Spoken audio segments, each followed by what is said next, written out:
মেধা building এ 18 লক্ষ টাকায় দোকান বিক্রি করতে চেয়েছিলেন অশোক শাহ।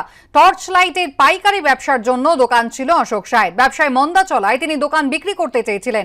শনিবার ওষুধ কিনতে মেধা বিল্ডিং এ এসেও ছিলেন তিনি। ভবানীপুরে নিহত অশোক শাহকে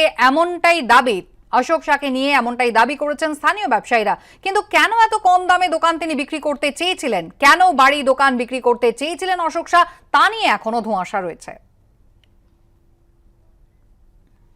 ভবানীপুরে গুজরাতি দম্পতির খুনের ঘটনায় নয়া তথ্য। যে দোকানের সামনে আমরা দাঁড়িয়ে রয়েছি, যে দরজা দেখা যাচ্ছে, এই দরজা একটি দোকানের, যে দোকানটি ছিল মৃত অশোক শাহের।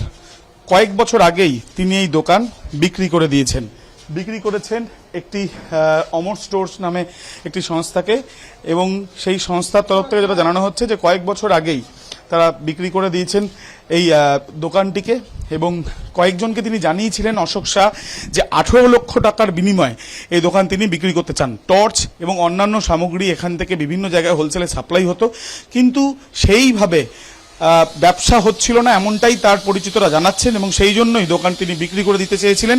তিনি বিক্রিও করেছিলেন কয়েক বছর আগে। তারপর থেকেই শেয়ার মার্কেটের ব্যবসা শুরু করেন অশোক শাহ, এমনটাই জানা যাচ্ছে তার পরিচিতদের কাছ থেকে। ক্যামেরায় সুবীর রায়ের সাথে আবির দত্ত, এবিপি আনন্দ, কলকাতা।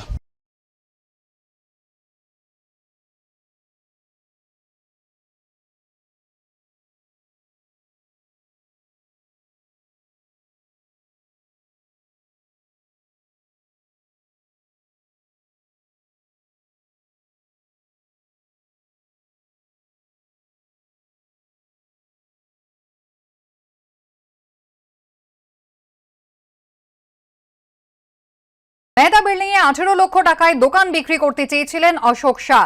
টর্চ লাইটের পাইকারি ব্যবসার জন্য দোকান ছিল অশোক শাহের। ব্যবসায় মন্দা চলায় তিনি দোকান বিক্রি করতে চেয়েছিলেন। শনিবার ওষুধ কিনতে মেধা বিল্ডিং এ এসেও ছিলেন তিনি। ভবানীপুরে নিহত অশোক শাহকে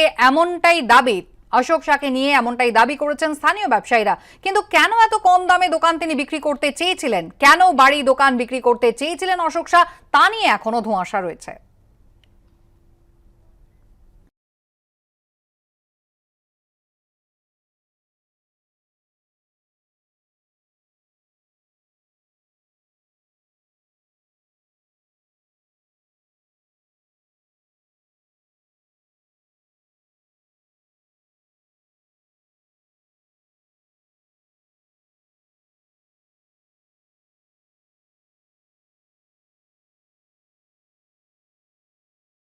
মেধা বিল্ডিং এ 18 লক্ষ টাকায় দোকান বিক্রি করতে চেয়েছিলেন অশোক শাহ।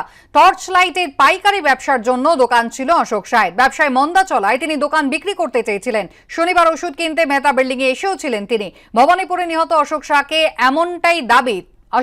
নিয়ে এমনটাই দাবি করেছেন স্থানীয় ব্যবসায়ীরা। কিন্তু কেন এত কম দামে দোকান তিনি বিক্রি করতে চেয়েছিলেন, কেন বাড়ি দোকান বিক্রি করতে চেয়েছিলেন অশোক শাহ, তা নিয়ে এখনো ধোঁয়াশা রয়েছে।